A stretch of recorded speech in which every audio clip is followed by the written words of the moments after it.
My father told me something I think about quite often. You give a man enough rope and he'll hang himself with it. So a few months ago, I released a video on the topic of AI commodification. Much has changed since then, and although the current state of the industry is complex and changing by the minute, much of the thesis is bearing fruit as we speak. Today, I'll be making an update on that thesis and give my thoughts on what's to come. So since the last video, many new models and hardware innovations have come, both from the Western and Chinese labs, open and closed source, the biggest gigacorporations and individual developers. The core of the thesis was this: AI capex is simultaneously increasing as efficiency gains are being made, creating potential for a large misappropriation of capital in a commodified space that can lead to large declines in these firms' stock prices and the overall economy. Let's begin with the numbers.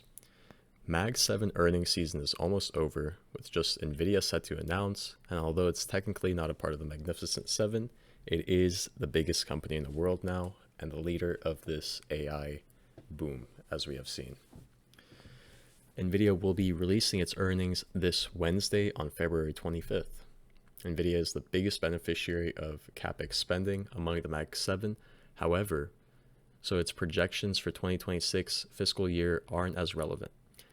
As of now, the net capex for 2026 among the Mag 7 and other hyperscaler companies like Oracle and such will be estimated at around $680 billion. To put that into perspective in terms of just how much that is, the Manhattan Project, which split the atom and created the nuclear bomb, and all the nuclear technology that we have today, cost anywhere from $30 to $50 billion adjusted for inflation and spanned 4 years, so just over $7 billion a year.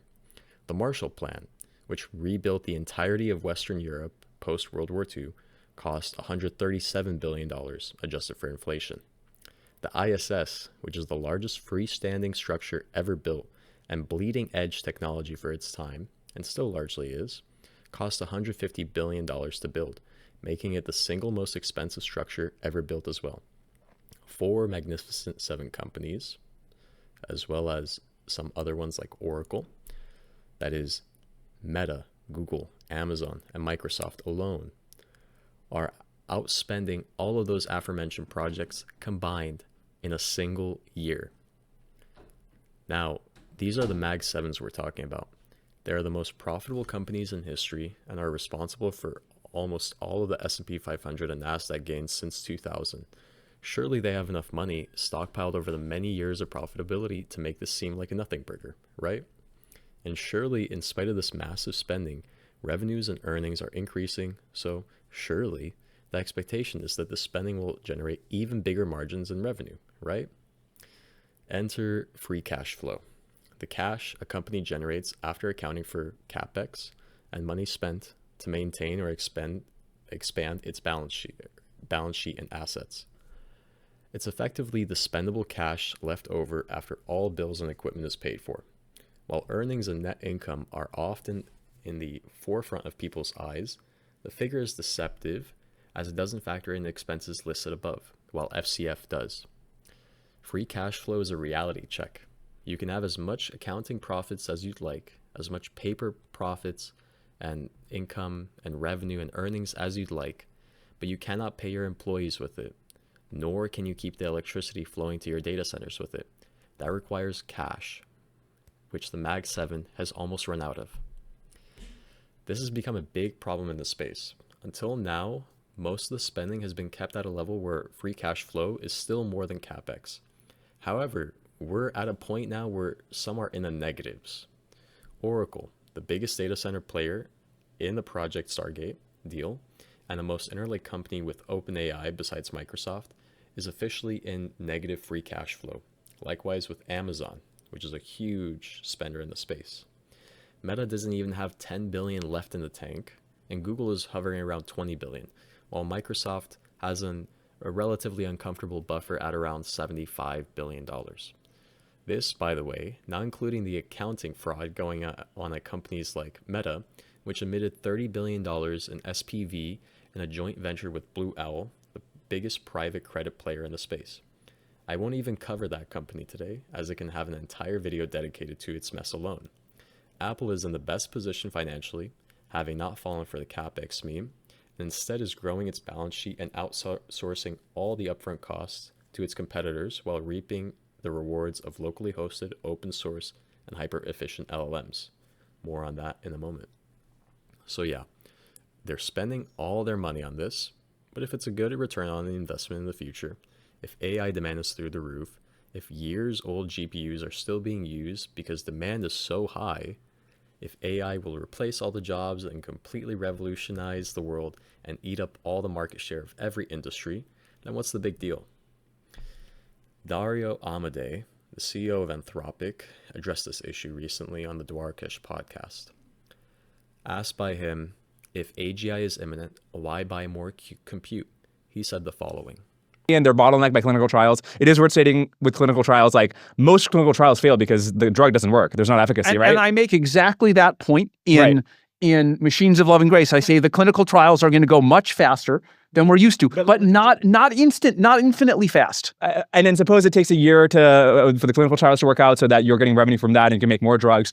Okay, well, you've got a country of geniuses and you're an AI lab and you could use many more AI researchers. You also think that there's these like self-reinforcing gains from smart people working on AI tech. So like, okay, you can have That's right, but you can have the data center working on like AI progress. Is there more gains from buying, like substantially more gains from buying $1 trillion a year of compute versus $300 billion a year of compute? If your competitor's buying $1 trillion, yes, there is. Well, no, there's some gain, but again, there's this chance that they go bankrupt before, again, if you're off by only a year, you destroy yourselves. That's the balance. We're buying a lot. We're buying a hell of a lot. Like we're buying an amount that's comparable to that the biggest players in the game are buying. But if you're asking me why haven't we signed 10 trillion of compute starting in mid 2027? First of all, it can't be produced. There isn't that much in the world. But second, what if the country of geniuses comes, but it comes in mid 2028 instead of mid 2027? You go bankrupt. So Defines a bubble is leverage and speculation. The internet as a technology was not a bubble. We're using it as we speak. It has completely revolutionized the world, and everyone uses it today. And it's created so much wealth and value across many different avenues and industries. But what tanked the dot-com bubble wasn't the internet being overhyped, but that the short-term speculation got ahead of the long-term potential. We're seeing the same thing play out once more. Part 2, the converging economics. America is trying to reinvent the wheel. China is trying to make a wheel for every car. The newest retarded fad among tech bros is OpenClaw, formerly known as ClaudeBot. It's effectively just an AI agent that's been daisy-chained to different APIs and apps like WhatsApp to text you, your calendar to set schedules and bookings, and other programs that you wanted to interact with. It can even connect to a Polymarket and you give it some money on an account and it can run trades for you. And it does this 24/7. This interconnection makes an AI personal assistant with access to different accounts of yours, communicating with you all the time, 24/7. The creator of this, Peter Steinberg, was bought out by OpenAI for a huge sum of money that's not being disclosed right now, but some sources are saying it's $1 billion that they paid to get this guy on board. And everyone is effectively going crazy for it, right? It's all over Twitter. It's all over Financial Times articles, Bloomberg articles. It even got discussed on CNBC primetime. So it's huge. People are buying Mac Minis to run locally hosted OpenClaw, and while I don't believe it's a revolutionary product, it's literally just an AI agent control design with API key access. The prospect of having a personal assistant who has intimate knowledge of your life and needs will work for you and your desires around the clock while keeping you in the loop through text is undoubtedly appealing. Let's get back to OpenClaw in a minute though. While CapEx is rising, some other economics are rearing its head. For starters, AI, as it is simply unprofitable. The cost of tokens is heavily subsidized, and most of the Silicon Valley tech is, for that matter. The game plan is pretty simple. You subsidize network growth, and once you've captured the market, you raise prices to recuperate expenditures until you're eventually profitable and have a huge moat and monopoly effectively. Amazon, Uber, DoorDash, and many of the biggest tech companies today all employ the same strategy. Same with Microsoft back in the day and others. And they did it really effectively. I argue it will not work this time, and it's for one simple reason: China. What allowed tech companies of the past to win using this strategy was a de facto monopoly in their respective industry. Yeah, Amazon had its competition when it first began.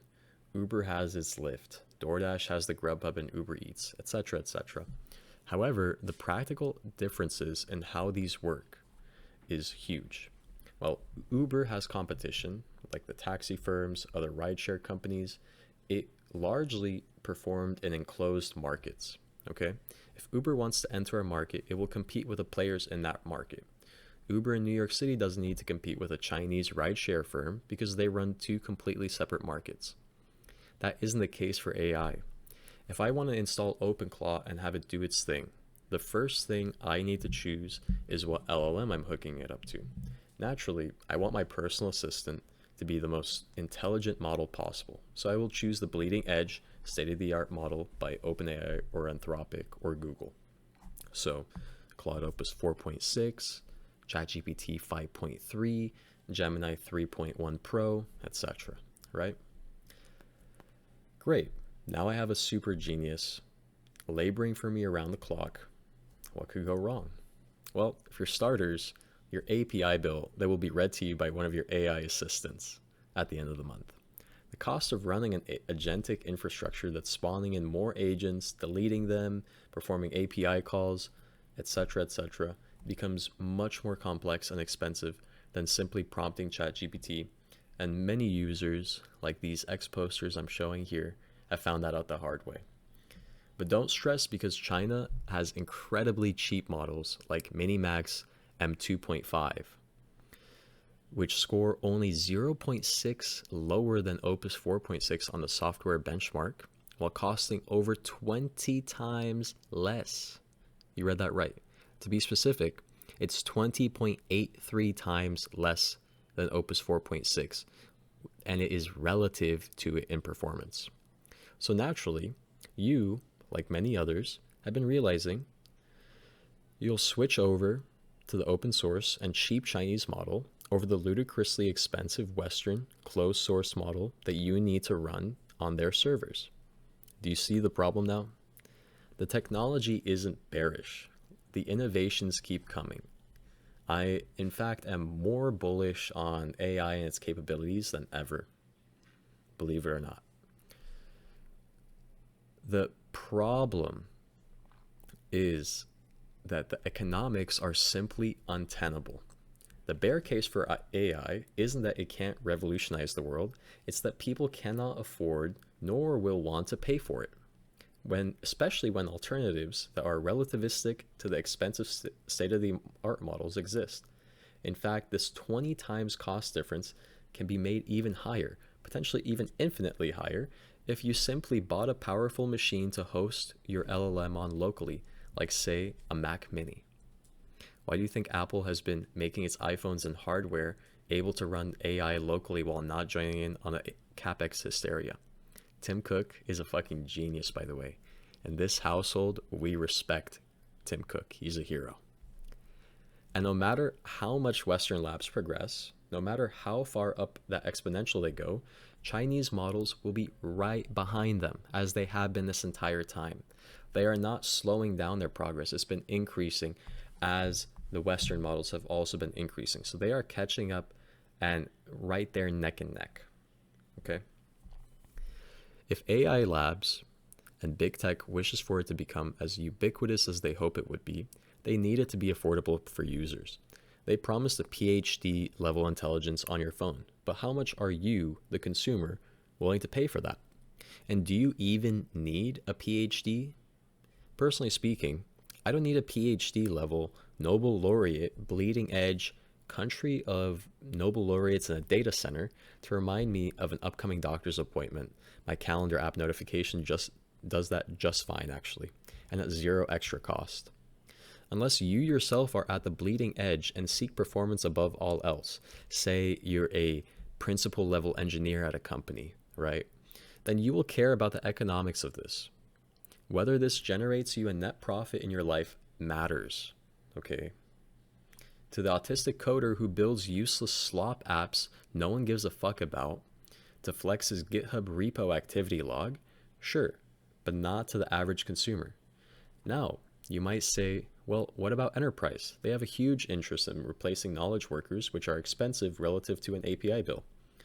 This source is my favorite on a personal level, but on the All In podcast, Jason Kalinakis and Chamath Palihapitiya, I can't fucking pronounce that name, discusses the cost of AI tokens they're seeing in their own tech companies. We, with our agents, hit $300 a day per agent using the Claude API, like instantly. And that was like doing maybe 10 or 20%. That's $100,000 a year per agent. We're getting to a place where we have to basically now say, what is the token budget that we're willing to give our best devs? And then if you aggregate it across all people, you can clearly see a trend where you're like, well, hold on a second. Now they need to be at least 2x as productive as another employee. That is actively happening inside my business because otherwise I'll run out of money. Yeah, this is a very interesting trend that you're not going to hear anybody else talk about. But when do tokens outpace the salary of the employee? Because you're about to hit it. I'm about to hit it. So, what's the outcome of all of this? What's the outcome of every bubble? Pop, right? That's the only thing that can happen at this point. And it's going to be very, very scary going into it. I hope you guys enjoyed this video. It's a lot less focused on charts and trades. I did not want to go into any of the technicals whatsoever, as this is a macro topic. However, the videos made in this series have been probably the most informative and important ones I have released. If you guys enjoyed this video, leave a like and subscribe. And if you want to discuss these ideas with me personally, click the Discord link in the description. It's completely free. Thank you very much for watching. Have a great day, guys.